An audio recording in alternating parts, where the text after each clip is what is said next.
for fastest and cheapest Madden 20 Ultimate Team coins. Make sure you guys go check out my sponsor, EasyMut.com. Use code VENM at checkout for 5% off.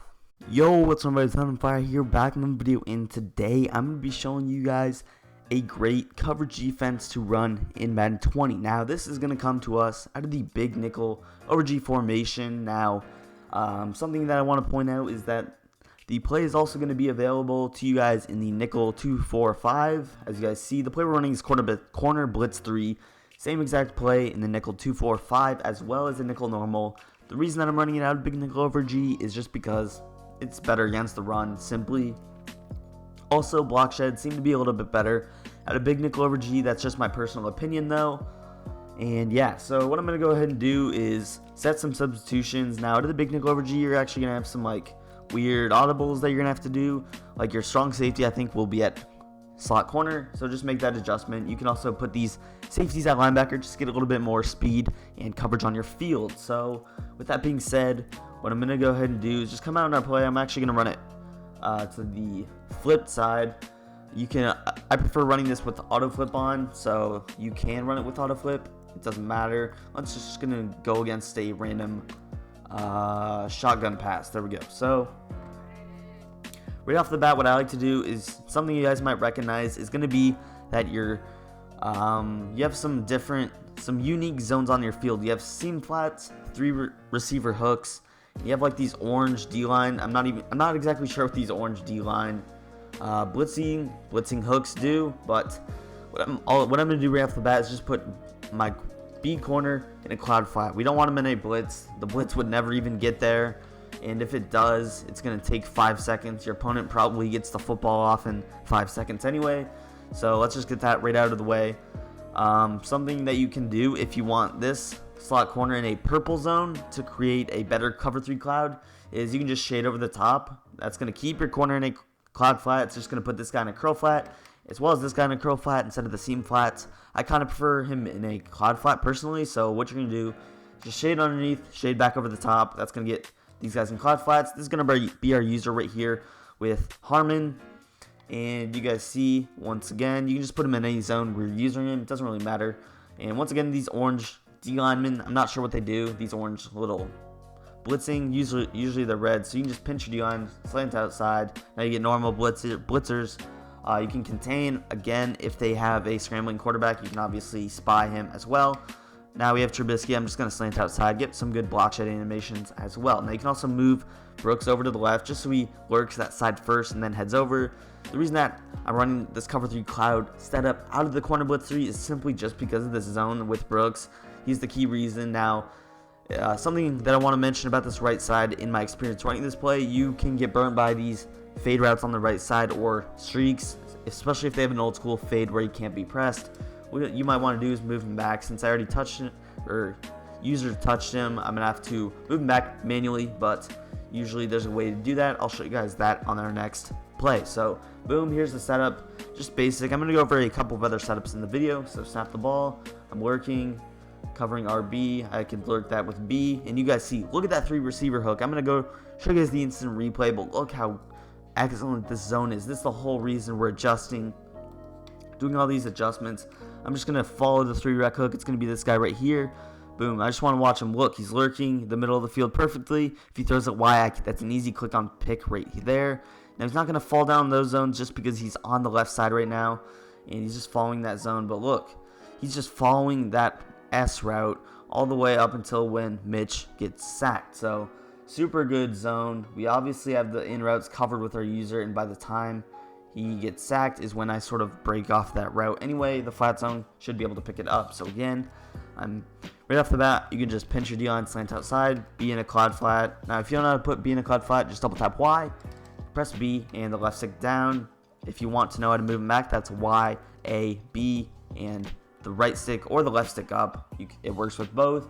I could just shade over the top and then user this safety right here. So it might seem like a lot of adjustments. It's really not. You should easily be able to get this set up, especially if you're going into passer. They're going to be setting their hot routes, their protection adjustments, etc. So simply have our setup, snap the ball here, boom, I'm working, and X, boom, I can go to B. Now they're getting super good protection, holy crap. Usually in Ultimate Team or any game mode, if you have somewhat competent defensive ends, you should be able to get a block shed at that time. Not sure why I wasn't able to do that, but it's whatever. So again, B in the cloud flat. I'm going to manually move him back. I could shade over the top and just put this guy in a hook curl, and then just do your D-line adjustments. Again, it might seem like a lot of adjustments on paper, but in game, it's going to take you like 2 seconds. Like, it takes me maybe 2-3 seconds to set this all up. He's not even going to be at the line of scrimmage by then. Snap the ball, lurking B. Nothing really else open. Look at that 3-rack hook just sitting on the drag. A lot of times they're going to break off. Look at him backing up. Just super great zone. 3-rack hook is such an important zone, and not a lot of people even know about it in this game. Especially if you're a beginner, you probably don't know about the 3-rack hook. So again, I'm going to show you guys a different setup I like to run. These setups are going to get a little bit more adjusty. And this one's going to start off by just running a man coverage sort of version of this play. So it's going to be relatively stock.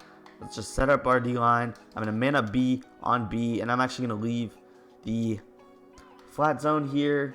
I'm going to use her the 3-rack hook. If you want to get super adjusty, you could use her this free safety here in the middle of the field. Just have to worry about getting bombed. You can't really use her corner routes or anything. So I recommend only using safeties or deep zones when you're sending like 7 people. You know you're going to get pressure. Here, sending 4. If he max protects, he's going to have all day. So I'm just going to use her Brooks here. This isn't really using the 3-rack hook to its maximum ability, but you're going to get pretty dang good coverage down the field.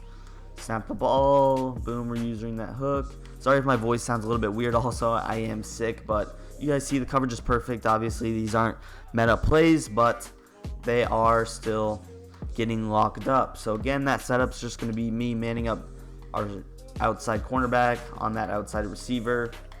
Set up our D-line cams, and I'm just shading underneath, shading over the top, moving that linebacker out a little bit since I know that he's going to be defending our flat. So look, we get C routes. Look how great the outside is covered. Even on that left side where we don't have the guy in man coverage, it is just getting completely locked up. Show you guys one last time that setup. Man up B, move this guy out, shade over the top, underneath, pinch that D-line, slant outside. Let's just contain, just in case he scrambles. We get an angle route that's locked up. You guys see nothing the outside covered, and we end up getting pressure from the inside. So now on to our next setup. What I'm going to do is put B in an outside third. Here we're just running another variant. This is going to be more like a stock cover 3. But it's just going to be where we're actually going to be able to use her the strong safety. I have another setup sort of out of the same play. I'm actually going to go to the nickel 2-4-5 out of it though. So again, I'm putting B in an outside third. I'm definitely backing him up just because he's going to get burnt by a streak or any route.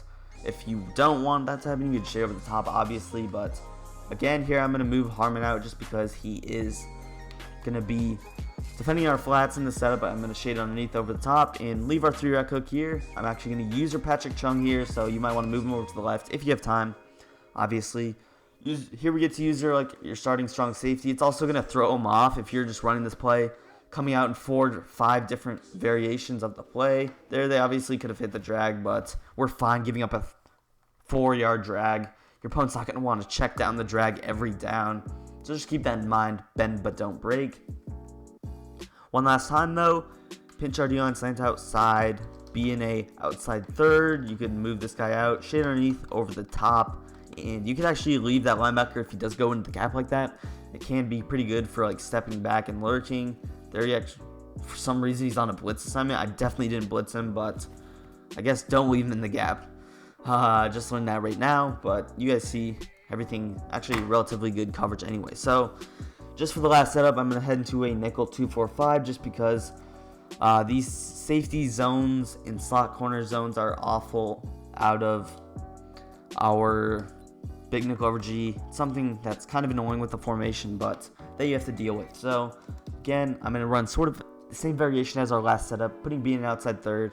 But here, like I said, I want to run a stock cover 3 setup. The sheds aren't going to be this bad out of nickel 2-4-5, just going to get ran over. So if you're playing a heavy passer, it's fine to go to the 245 are normal. But basically the only difference between these two plays, I'm just going to put this safety in a curl flat. So you could obviously change that to a cloud flat, but you can't do that at a big nickel over G. You can only put your safeties in like deep zones and mid reads. You can't put them in any flat assignment. So that's the only advantage to the nickel 245. And then you can actually use our high tower here. I didn't set my defensive substitutions, so we're going to be using linebackers. But basically a stock cover 3, cover 3 cloud, or not cover 3 cloud, but you guys pretty much get the gist. Just a cover 3 sky, just because we have our safety in a flat zone. Sky safety, you guys get why it's called that. Boom, look how great those 3-back hooks do against the slants.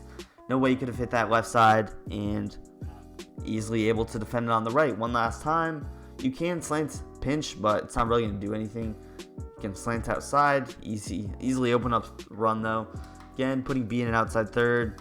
I'm going to back him off, A in a curl flat, shade underneath over the top, and just put my user in whatever zone, doesn't matter. Go ahead, hike the ball, here we get more motion, snap the ball. Drags, tons of underneath patterns, boom, that's locked up. So yeah, you guys pretty much get the gist. Pretty good lockdown coverage. I can confirm it does work online. I'm not sure if you looked at all in the beginning of the video, but I have like 20 calls, like less than 1 yard average. So I've been locking people up with this in the small time frame that I have been running it. So if you guys like the video, make sure to smack that like button. Don't forget to subscribe to the channel as well. If you guys want me to continue pumping out these Fire Madden 20 vids for you, show that support by hitting the subscription button. I know a lot of you guys are watching these vids not subscribing. I have the analytics to prove it, but yeah, just go ahead and follow me on Twitter as well. My link will be in the description, and yeah, go buy some coins from my coin sponsor as well. That's gonna do it for today. Peace. I'm out of here.